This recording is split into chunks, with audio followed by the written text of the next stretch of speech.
A lot of you enjoyed my last video talking about growth stocks and growth companies in general. So I decided to do another one, talk about a very interesting one. It's not growing as fast as the stocks I talked about, but I'm just very surprised by the free cash flow growth, very surprised by the company, by the turnaround in general, and I'm confident you're gonna enjoy it. And I believe it's truly presenting one of the best kind of buying opportunity amongst growth stocks in the stock market today. And I hope you enjoy it. And this stock is Uber. And Uber is only up 11% year to date versus the S&P. It went down very recently, around 9% today, which you're going to see this video on Friday, down 9%. And I believe it's a massive overreaction and it's not warranted at all. And it's presenting an opportunity. And I was just shocked whenever I looked at Uber, because the last time I looked at Uber was whenever they went public. And I don't remember when that was exactly. I think it was maybe, 2019 or 2020. And it was like one of the most expensive IPOs ever. It was very expensive back then. A lot of people bought it on Robinhood, I believe. They lost a lot of money and the whole thing was a mess. And I haven't looked at it in years, but a lot of people have been recently asking me about Uber. And when I looked at it, I was shocked. I was shocked by the massive free cash flow expansion, massive margins, massive improvement. And I'm just very impressed. And I don't own it yet, but I'm thinking about it. I'm just being honest. It's impressive. And I'm going to show you the numbers. But Uber it came a long way. From 91 million active users, $50 billion in gross booking, and they were losing money back then. Well, now they don't have 91 million. They have 150 million monthly active users, and that was as of Q4 of 2023. Now it's much more. Now they have 138 billion in gross booking, and they're positive on adjusted EBITDA, and they're even positive on GAAP net income. And this is just a massive improvement for Uber. And I was absolutely shocked. And they have all those users, 150 million plus, and they're finding a lot of ways to monetize them. And one of them is selling that subscription called Uber One. And they get it's very high margin stuff, and they give them discounts and a zero delivery fee. Although you're still paying fees and other things, it's not like it's free. But it's been amazing, and they give them cash back, and they've been finding a lot of ways to monetize their massive user base of 150 million plus monthly active users. Gross booking is up 20%. It's been steadily increasing. That has been amazing for the business. In terms of trips, monthly trips is up 4%. It's been slowing as of the last, you could say 2 quarters, but it's still up 4%. Trips in total is up 17% year on year, and it's been looking amazing. Revenue up 22%. just stunning. Just look at the trend. The trend has been amazing. Adjusted EBITDA margin has been increasing. It's up 55%. Year on year, and the stock is flat. It's only up 11% year to date, and it's insane. But Uber isn't just Uber rideshare. They also have Uber Eats. And this is, in my opinion, the underrated part of their business. And they've been growing rapidly, over 17% gross booking. It's profitable. It turned profitable last year. And now adjusted EBITDA has been expanding, margins and everything else. And it's getting much better for Uber. And they have a long way to go in terms of their total addressable market within deliveries. And this is their highest penetrated countries. It's only like 22%.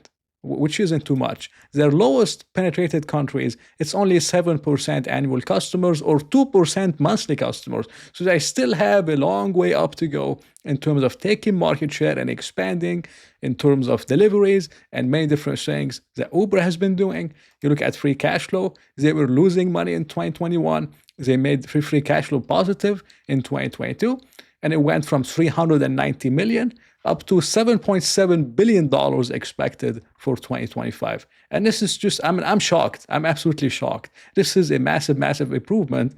And I wasn't expecting that whenever Uber went public. And with Uber, you're not just getting, rideshare and Uber fleet and all that stuff and deliveries. You also get an equity stake in many different growing rideshare and other kind of companies, because they do have $7.9 billion in equity investments in companies like Didi, which is, I believe, the rideshare platform in China. And in other parts of Asia, you have Grab. Grab is huge in Asia. You have Lime, Joby. I believe this is Joby Aviation, and Delivery Hero, which I'm not familiar with. And they have a lot of cash and they have some equity investments. So you're getting equity in many different growing rideshare and other kind of platform. And it's been amazing. Now, there's a few risks to the thesis in Uber. And this is the main reason why Uber went down 9% on Thursday. And this is because of Waymo, which is an autonomous vehicle platform or company, which is owned by Google, of course. Waymo is expanding in Miami. And, it's a risk for Uber. For a lot of people believe it's a risk in terms of autonomous vehicles and all that stuff, where cars just drive itself, and then why would you need Uber when we could do all those things? And I'm going to talk about it in a little bit. And the interesting part is that Waymo has been actually expanding with Uber. So they're going in other different states other than California, in Atlanta, in Austin, in Texas, and they've been expanding with Uber, which gives them access to their 150 million plus monthly active users. And this is how Waymo benefits from the partnership. And they're going to start using it in early 2025. So it's not really as bearish as people believe, because in those states and in those cities, Waymo has been expanding with Uber. And if any kind of autonomous vehicle company want to expand, they would be dumb not to go with Uber, because they have 150 million plus monthly active users, and they have a lot of different ways to monetize it. Now, the interesting part about it all is that whenever they made the announcement that they're going in Miami, they did not use Uber. They used another company called Move, which is going to manage their fleet. And Move, from my understanding, is somewhat also owned by Uber. And this is what the article says. It says Uber-backed startup Move valued at 750 million after new funding, and they raised around 100 million. Now, I'm not sure if Uber invested 100 million, and I'm not sure of the details, but I believe this company, which is supposed to be bearish on the news because they're not using Uber, they're using Move. But Move, I believe it's partially owned by Uber, and this is what it says: Uber-backed startup Move. So it's very interesting, and the stock is down 9%, and that makes a very interesting proposition. But I don't believe, in terms of autonomous vehicles in general, like it's gonna be as bearish as people believe, because a lot of those companies, I believe, including Tesla, has some kind of partnerships with Uber. And in the future, in terms of the platform, why would a company go and then partner with someone else? Or I don't even know why Google chose Move and they just choose Uber, because they already chose Uber in two different cities. So the whole thing doesn't make sense.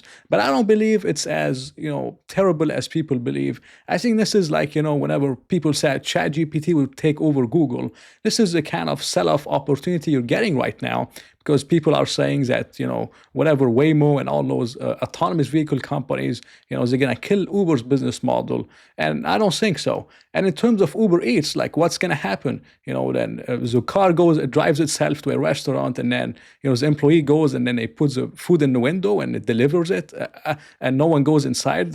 And I don't know, guys. Like it doesn't make too much sense to me. I believe it could be some kind of a risk for Uber.